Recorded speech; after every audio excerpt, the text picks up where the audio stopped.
se gana. Con Dios perdiendo se gana. Y el versículo base va a estar en Segunda de Reyes 2, capítulo 2, versículo 9. Segunda de Reyes, capítulo 2, versículo 9. Y dice de la siguiente manera: cuando habían pasado, Elías dijo a Eliseo: pide lo que quieras que haga por ti antes que yo sea quitado de ti. Y dijo Eliseo: te ruego que una doble porción de tu espíritu sea sobre mí. En otra versión, amados hermanos, dice: al cruzar Elías le preguntó a Eliseo: ¿qué quieres que haga por ti antes de que me separen de tu lado? Te pido que yo herede una doble porción de tu espíritu, respondió Eliseo. Gracias, Señor, por tu maravillosa palabra. Amados hermanos, en el mundo la palabra ganar significa tener poder. La palabra ganar significa prestigio, significa reconocimiento.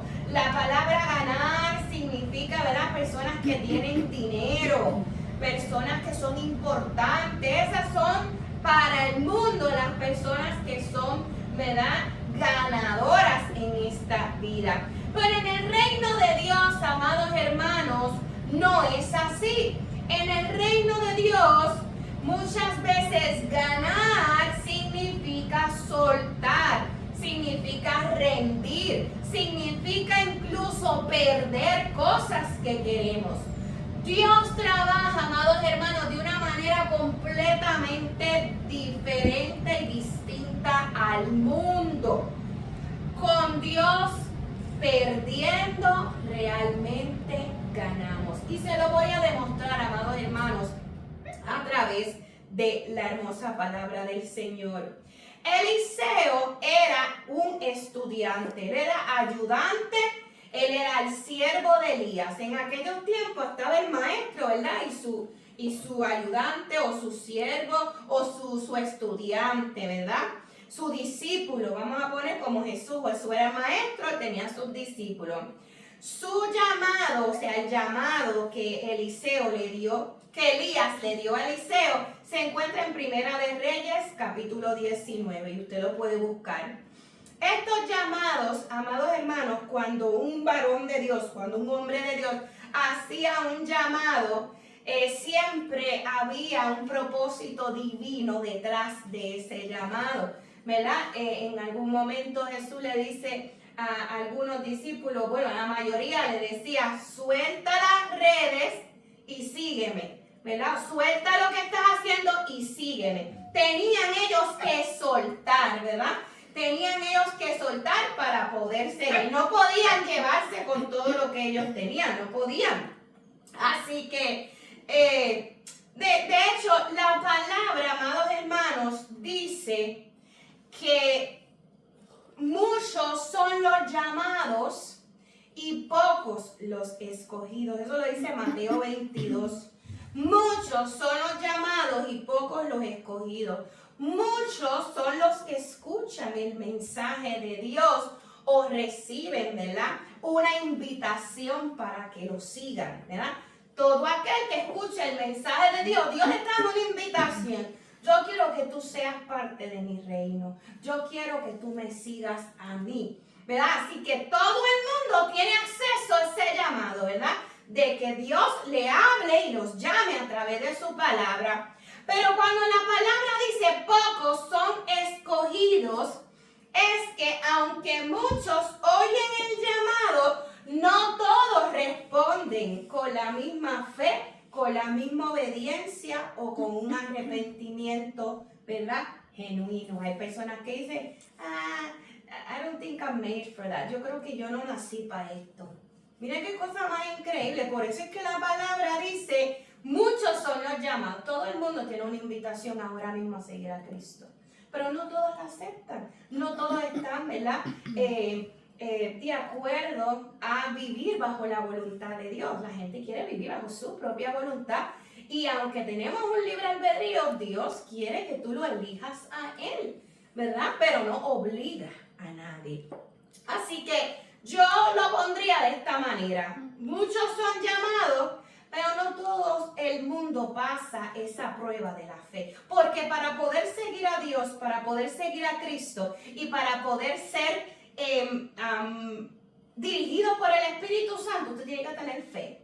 Usted tiene que tener fe. Porque a la que venga el enemigo a ponerle duda en su cabeza, usted va a caer, usted va a dudar, ¿verdad? Así que el verso, amados hermanos, de muchos son los llamados y pocos los escogidos, nos enseña que Dios le ofrece salvación a todos. Todo el mundo, aquí nadie puede decir, no, a mí no me dijeron esto, a mí no me dijeron lo otro, a mí no me invitaron. No, Dios invita a todo el mundo. Pero solo son muy pocos los que responden correctamente, con fe, con arrepentimiento. Dios transforma las vidas y los corazones de aquellos que se dejen transformar, ¿verdad? Así que esas personas, los que son transformados, los que se rinden, los que lo sueltan todo por Él, esos son los que serán parte de su reino eterno. Aleluya. Eliseo, que era, ¿verdad?, el estudiante, vamos a ponerlos, de Elías, respondió a ese llamado de Dios que Dios le dio a través de ese profeta. El profeta ¿verdad?, le hace un llamado y él dice que él sigue. No se sabe, amados hermanos, con exactitud, ¿verdad?, bíblicamente el tiempo que Eliseo estuvo al lado de Elías, porque no lo registra la Biblia. Sí se sabe el tiempo que cuando lo llamó, bueno, no se sabe el tiempo que transcurrió, pero los estudiosos, los eruditos, tienen un tiempo aproximado. Y dicen que Eliseo estuvo basado en datos históricos, ¿ok? Basado en datos históricos, se dice que Eliseo estuvo o debió de haber estado entre 6 y 10 años con Elías, caminando con Elías, ¿verdad? O siendo estudiante de Elías o siervo de Elías, como usted lo quiera llamar. Pero un día Elías le dijo a Eliseo que se tendrían que separar.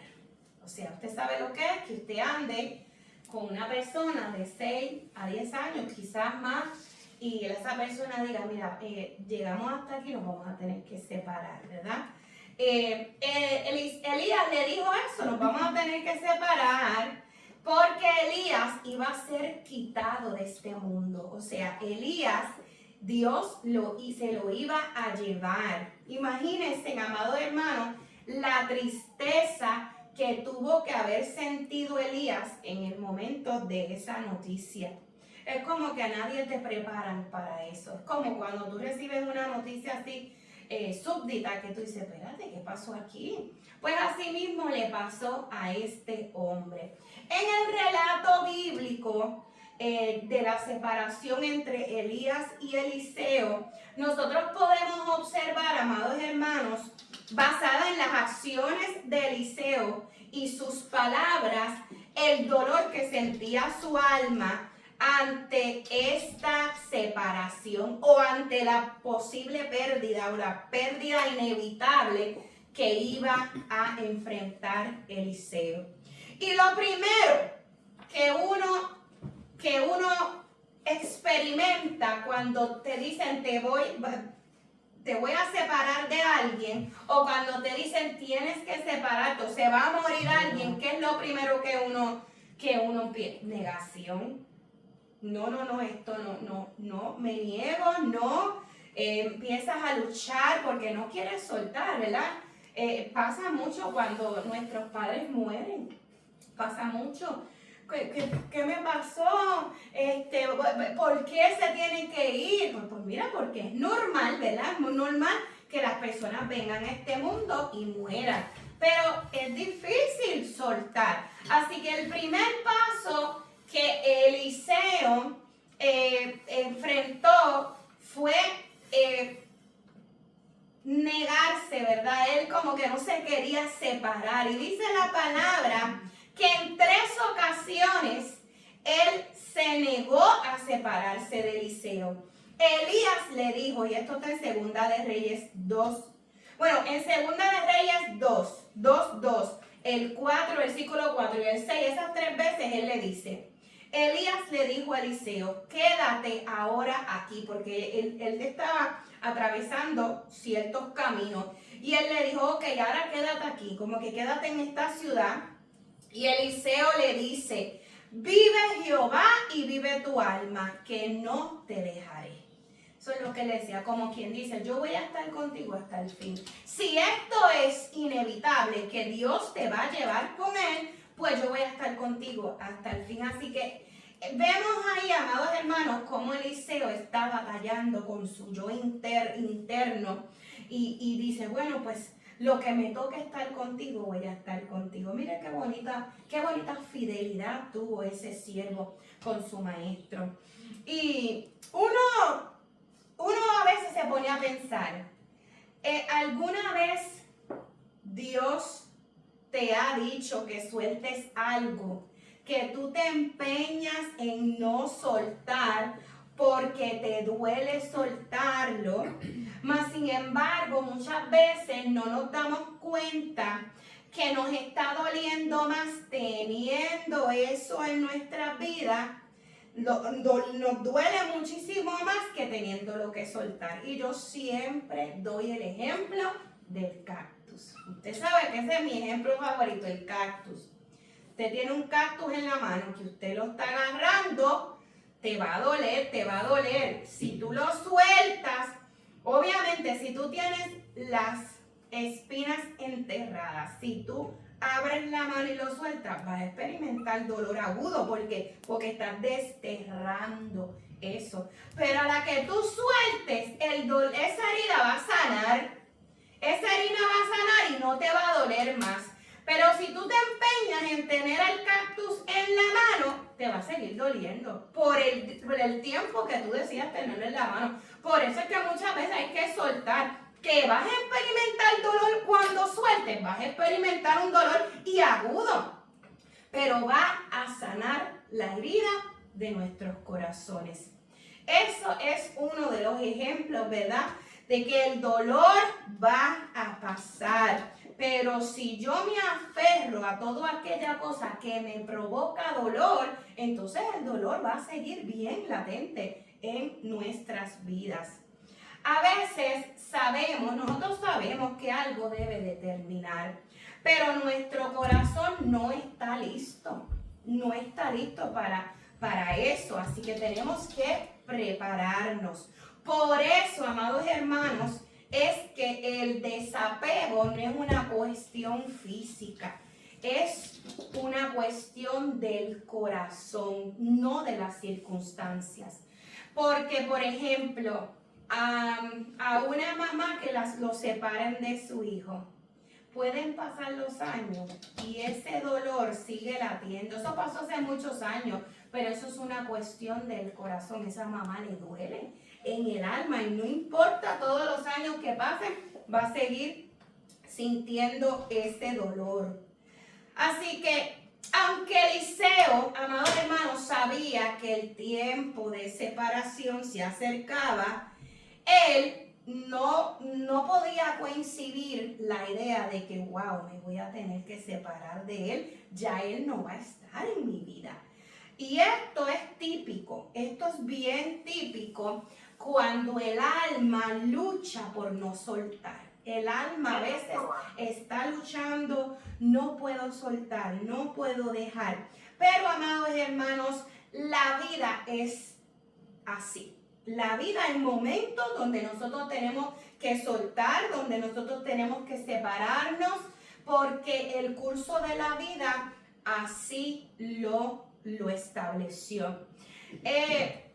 Eliseo probablemente tenía miedo a la pérdida, o sea, a separarse, y sintió probablemente miedo a avanzar, o sea, a seguir caminando sin su guía, sin la persona que fue su mentor, su padre espiritual. Yo imagino que por la boca de él, por la mente de él, tuvo que haber pensado, ¿y ahora qué hago sin él? ¿Cómo voy a poder vivir? ¿Cómo voy a poder seguir caminando?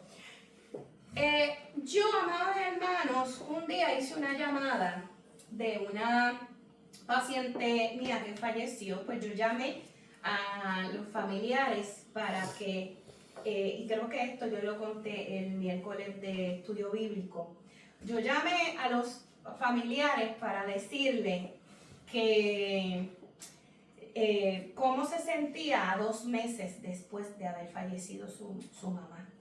Y ella dijo que ella no se sentía como que ella podía vivir, porque su mamá era su roca. My mom was my rock. Quiere decir que a muchas veces el miedo de quedarnos solos, sin guía, sin un papá, nos sentimos como si fuera sin cobertura, ¿verdad? Nos sentimos vulnerables, nos sentimos desprotegidos. Pero por eso es que es importante que nosotros tengamos a Dios como nuestra roca. La roca es Cristo Jesús, no ninguna otra cosa, ni maestro, ni padre, ni madre, ni esposo, ni hijo, nada. Nada de eso puede ocupar en nuestras vidas el espacio o el lugar que le corresponde a Dios. ¿Por qué? Porque todo va a pasar, ¿verdad? Pero el que permanece para siempre es el Señor. Así que, amados hermanos, el llamado en esta mañana es que usted piense a no tener apegos ni con cosas ni con personas en esta vida. Hay personas que le quitan la casa y se tiran a morir. Pero está bien, pues otra casa podemos conseguir. O sea, la que te quiten algo, que un auto, lo que fuera, eso no tiene, el valor está realmente en nosotros, en nuestro corazón, en quienes somos, ¿verdad? Y las cosas son pasajeras, vienen y van. Una casa puede quemar, o sea, todas estas cosas pasan. Pero Dios es el que permanece con cada uno de nosotros para siempre. Nosotros no nos podemos tirar a morir en una cama porque perdimos a alguien o porque perdimos algo de valor de nuestra vida. Al contrario, tenemos el ejemplo de Job, y vamos a hablar un poquito de Job más adelante, que decía: Jehová dio, Jehová quitó, sea el nombre de Jehová bendito. O sea, él pudo sacar de su boca y de sus labios una adoración a Dios en medio de su crisis. Así que lo segundo que enfrentan las personas que enfrentan este proceso, ¿verdad?, de separación o duelo, empiezan a empezar a aceptarlo o asimilarlo. Ok, esto va a pasar, esto es inevitable y tengo que aceptar este destino que es doloroso para mí, pero lo voy a tener que enfrentar. Así que en el versículo 3 y el 5 dice que le preguntaron a Eliseo: ¿tú sabes que Jehová va a quitar hoy a tu señor delante de ti? Y Eliseo le respondió: sí, yo sé callar. O sea, la gente le preguntaba: mira, ¿tú sabes que te van a quitar a tu maestro? Y él le decía: sí, yo sé callar. O sea, como que él mismo no quería ni siquiera escuchar. Eliseo, amados hermanos, sabía lo que le iba a venir, pero su respuesta de callar muestra un dolor silencioso que él estaba viviendo en su corazón, ¿verdad? Eso significa que él profundamente estaba sufriendo. Y muchas veces, amados hermanos, el silencio es el idioma del alma cuando el dolor no puede expresarse. Yo tengo pacientes que yo estoy al lado de él y muchas veces yo les hablo y les doy palabras de aliento, pero hay momentos en que yo tengo que callar, porque el dolor es tan y tan profundo que no va a haber palabras para calmar, ¿verdad? Solamente Dios y su presencia es la que calma ese dolor. En este proceso ya la conciencia de Eliseo empezó a aceptar aceptar esa preparación. Y fíjense, amados hermanos, que no se trata de ignorar lo que vendrá, sino que él empezó a enfrentar lo que venía en su alma, porque él sabía que Dios tenía un destino maravilloso y perfecto para cada uno de nosotros. Así que él, a pesar de la pérdida, sabía que Dios no lo iba a abandonar. Así que llega el momento de la pérdida. Y dice la palabra del Señor en el versículo 11 y 12. Y aconteció que yendo ellos y hablando, o sea, caminando ellos por el desierto y hablando, estaban ellos hablando, he aquí un carro de fuego con caballos de fuego los apartó a los dos. Se dice que llegó de entre las nubes un carruaje de fuego con caballos de fuego y se lleva a Elías, ¿verdad? Él dice, Elías fue transportado, o sea, fue llevado por Dios. Él no vio muerte. Elías fue llevado con Dios y Eliseo subió al cielo en un torbellino. Eso es lo que dice la palabra. Y Elías subió al cielo en un torbellino y Eliseo lo vio. Y viendo Eliseo clamaba, Padre mío, Padre mío. Eso fue lo que le salió, ¿verdad? De su boca. Esa expresión de Padre mío revela, ¿verdad?, esa intensidad emocional. Eliseo no solamente había perdido su maestro, sino su padre espiritual, la persona, ¿verdad?, que lo enseñaba, su mentor, su figura, vamos a poner así, de cobertura en la tierra, porque él sabía que Elías no tenía poder sin el Señor. Así que vemos una escena bien desgarradora, ¿verdad? Y no tan solo él le grita eso, sino cuando finalmente Elías se fue en ese carruaje, se fue Elías, él se tira al suelo y desgarra sus vestiduras. Y en el tiempo, ¿verdad?, en el Antiguo Testamento, una persona que desgarraba su vestidura era significado de luto o de intenso dolor. Era una muestra de decir, mi corazón está partido, mi corazón está destrozado. Así que se enfrenta Eliseo ante la evidente, ¿verdad?, evidente y visible pérdida de su compañero y de su maestro. Así que se encontraba en el momento de mayor fragilidad de su vida, en el momento vulnerable. Pero, amados hermanos, yo quiero decirle que a veces el quebranto es el terreno donde germina la unción.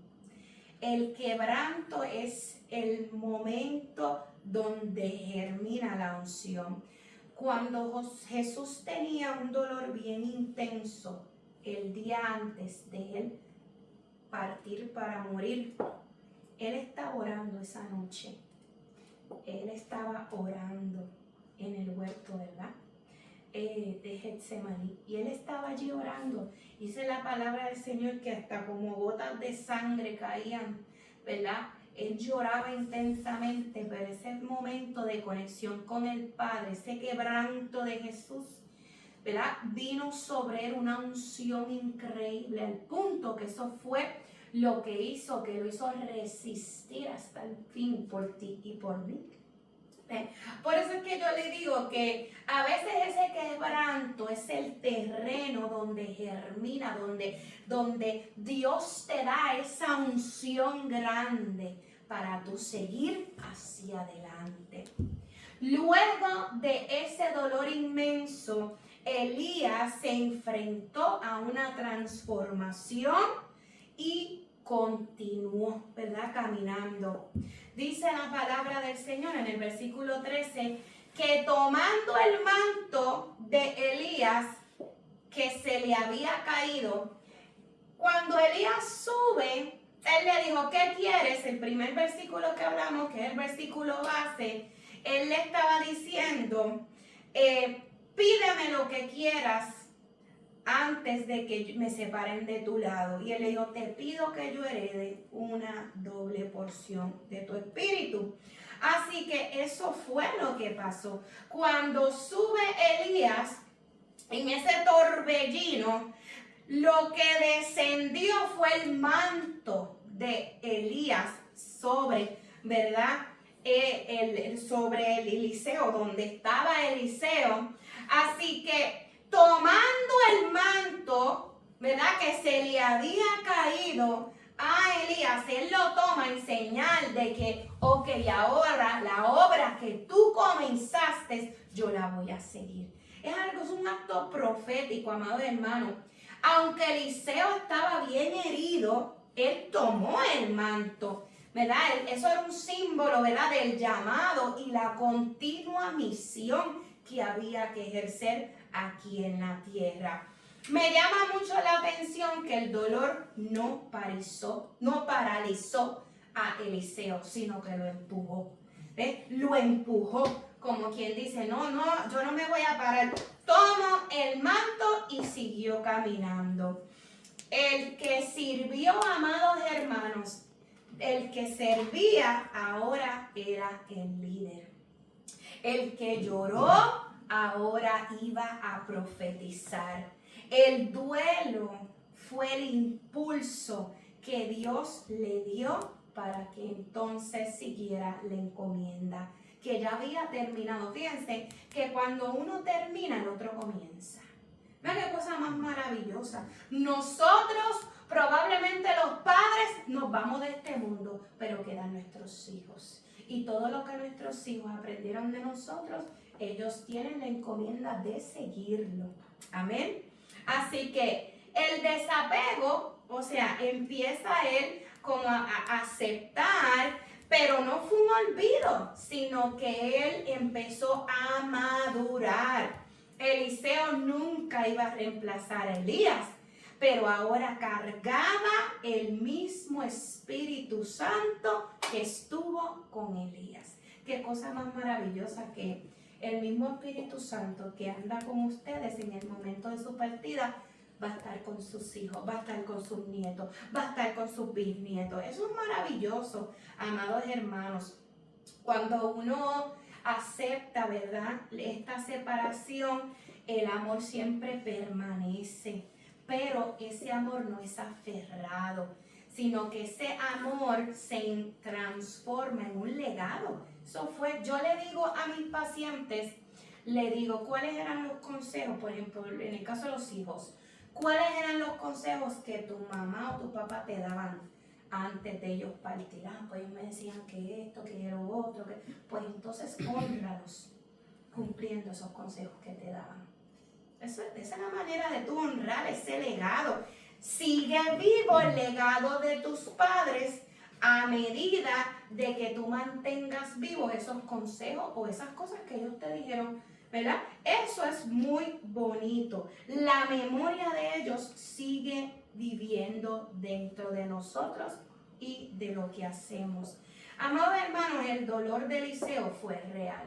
Y yo estoy seguro que cuando usted pierde a un ser querido o usted tiene que desprenderse de algo, ese dolor es real. O sea, nadie le puede decir, ay, no llore. Ay, no, claro que voy a llorar, claro que voy a sufrir. Pero ese dolor no lo puede paralizar ustedes. Ese dolor tiene que ser la plataforma profética, ¿verdad? La plataforma para impulsarlos a ustedes a que sigan la encomienda que Dios nos ha entregado a mí y a cada uno de ustedes. En esta historia aprendemos que para poder recibir, amados hermanos, lo que Dios quiere darnos, tenemos que soltar lo que ya cumplió su ciclo. En Elías vemos que ya el tiempo de Elías partir se cumplió. Ahora Eliseo tenía que enfrentar, aceptarlo, ya él cumplió. Ahora Dios empezará a trabajar conmigo. Y ya después de Eliseo venía otro, ¿verdad? Y así sucesivamente. La vida al lado de Jesús es una vida llena de procesos, de victorias y de derrotas. No siempre vamos a tener victoria, porque a través de las derrotas nosotros nos acercamos más a Dios y le clamamos más a Él. Amados hermanos, con Dios perdiendo se gana mucho más. Por eso es que yo les traje esta hermosa historia, porque muchas veces en las pérdidas hay ganancias. Cuando los apóstoles dejaron todo por Jesús, ¿recibieron ganancias o perdieron un poquito, pero ganaron vida eterna?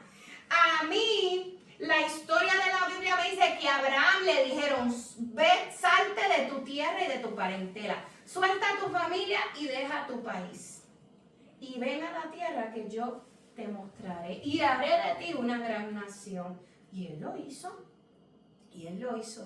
Él perdió un poco, pero ganó una gran nación, ganó muchísimo más. En las pérdidas hay ganancia. Yo quiero preguntarles en esta mañana, ¿qué ha representado la crisis y las pérdidas para tu vida?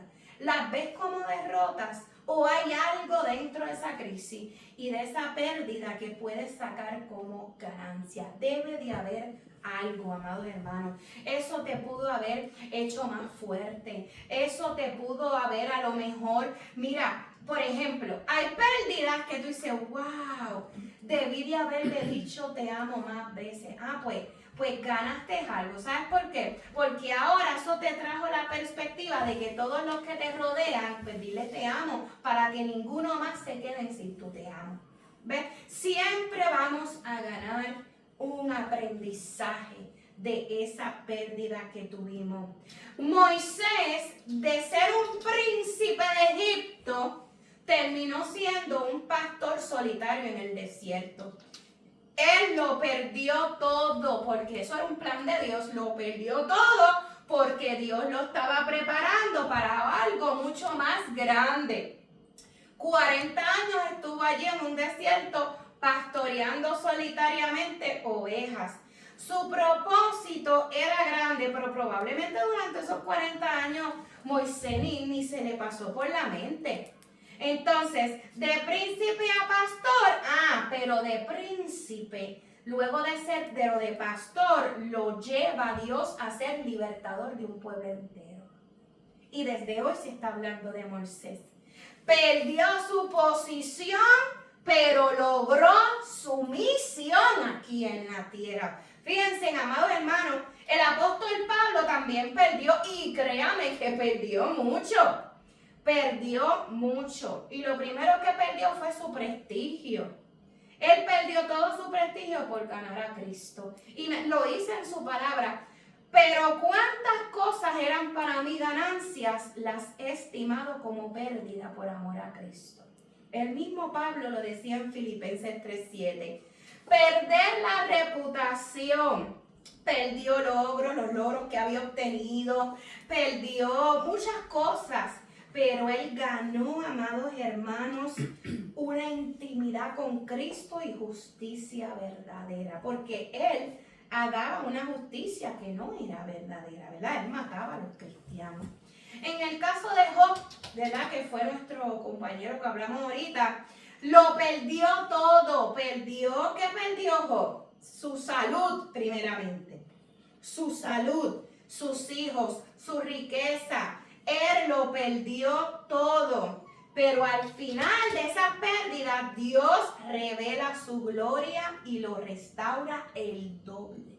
Fíjense que Job dice algo bien importante. Él dice: de oídas te había oído, mas ahora mis ojos te ven.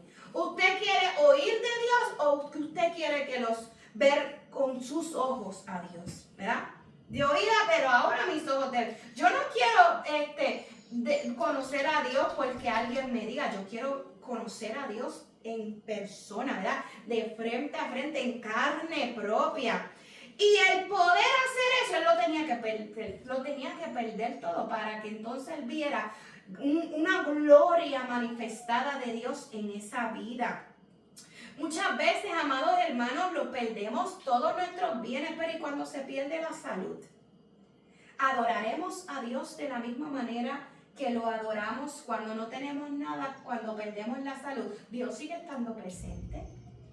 Dios sigue estando ahí, pero muchas veces se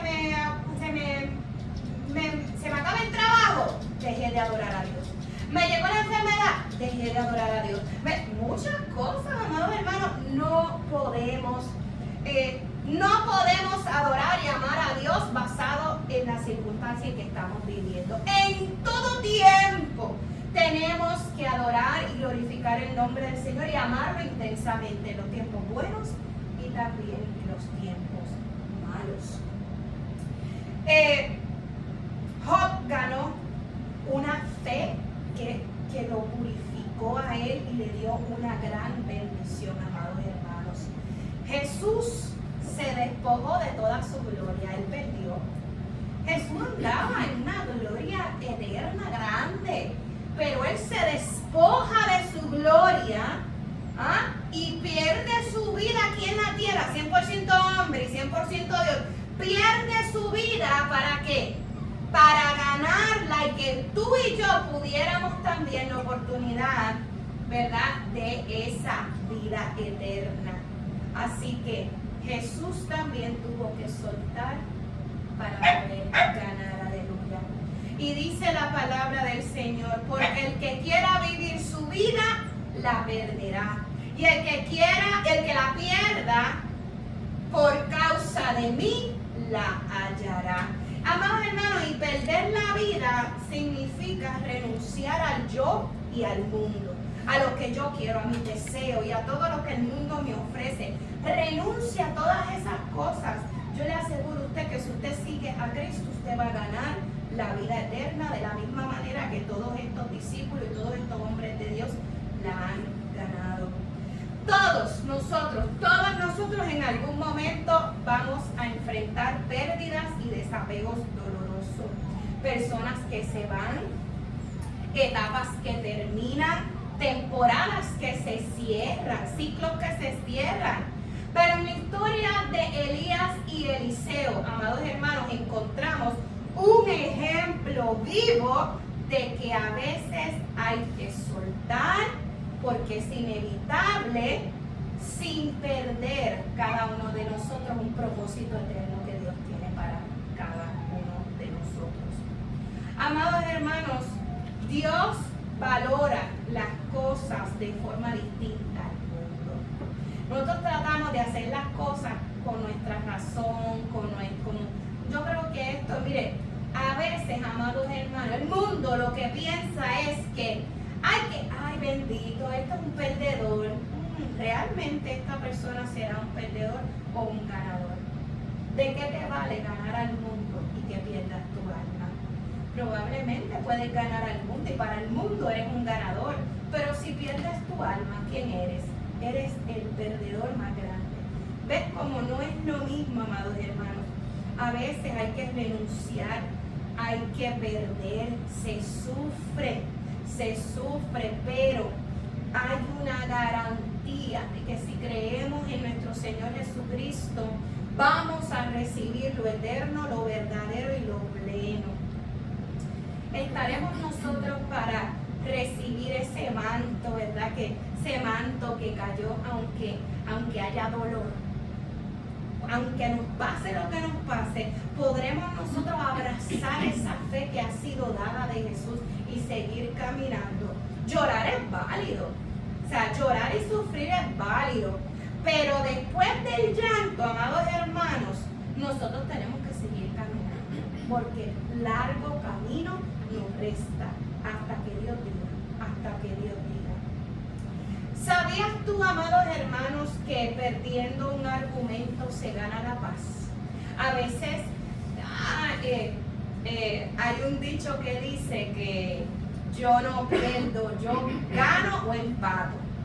¿Verdad? Cuando una persona en discusión, pasa mucho en los matrimonios, pasa mucho en discusiones de política. A veces, amados hermanos, el que calla no necesariamente es el perdedor. A veces el que calla gana la paz. Y eso para Dios es mucho más grande que querer ganar un argumento. ¿ok? Piense esto, porque esto es bien importante y le va a ayudar mucho en sus relaciones con los demás. A veces callar gana paz.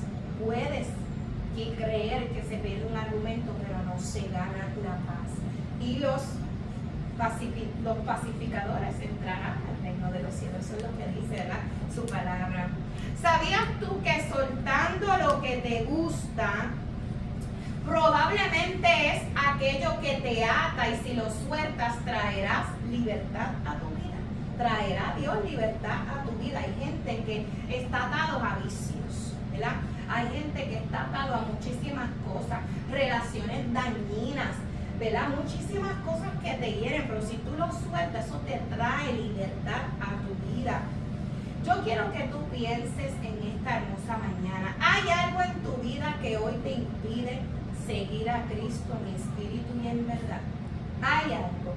Hay algo en tu vida que tú dices, mira, no puedo seguir a Cristo, pero tengo que hacer esto. No puedo ir al compromiso del Señor porque tengo que hacer esto. Hay algo que te está holding you back, que te está aguantando de seguir a Cristo. Yo quiero decirte que lo que hoy tú pierdes por Dios, lo vas a recuperar multiplicado o transformado. A lo que el mundo le llama pérdida, amados hermanos, Dios lo convierte en una ganancia eterna. No hay pérdidas con Dios. Hay mucho más ganancias que pérdidas. Y aunque no lo creas, el dolor o activa el propósito o destruye el propósito que hay en ti. Cuando yo era adolescente, yo caí embarazada a los 17 años. Y el mundo entero, todo lo que yo escuchaba, amados hermanos, todo lo que yo escuchaba era, tronchaste tu futuro, no lo vas a lograr, destruiste ya tu vida. O sea, yo nunca escuché nada positivo de las personas que me rodeaban.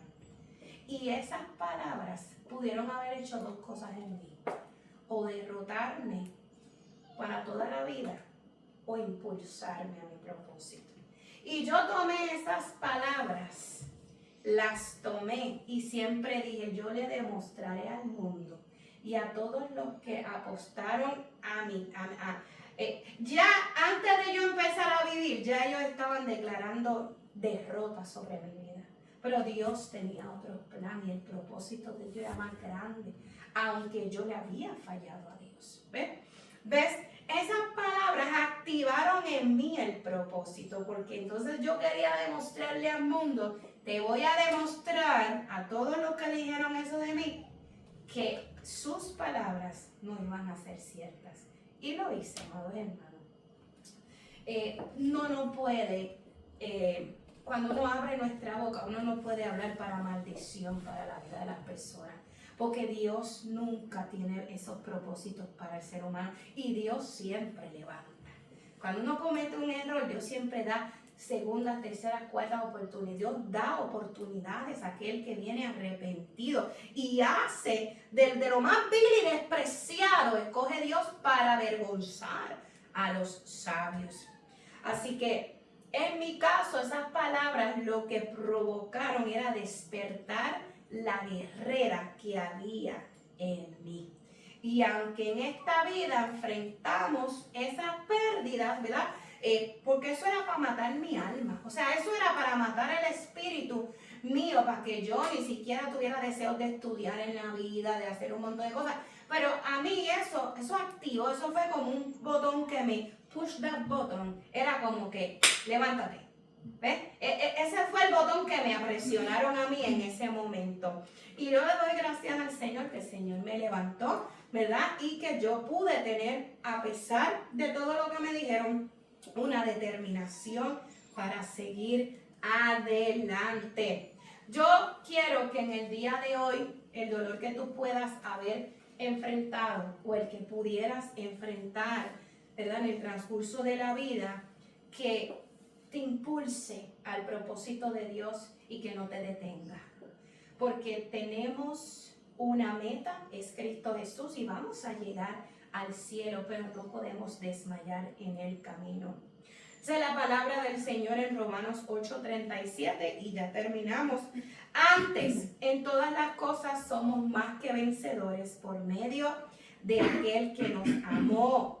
Por lo cual estoy seguro, escuche bien, ni la muerte, ni la vida, ni los ángeles, ni los principados, ni las potestades, ni lo presente, ni lo porvenir, ni lo alto, ni lo profundo, ninguna cosa creada nos podrá separar del amor de Dios que es en Cristo Jesús nuestro Señor. En Cristo la pérdida no es final. Cada rendición, cada sacrificio que tú haces tiene una recompensa eterna en el cielo. Así que, amados hermanos, vamos a hacer una oración y vamos a escuchar la última.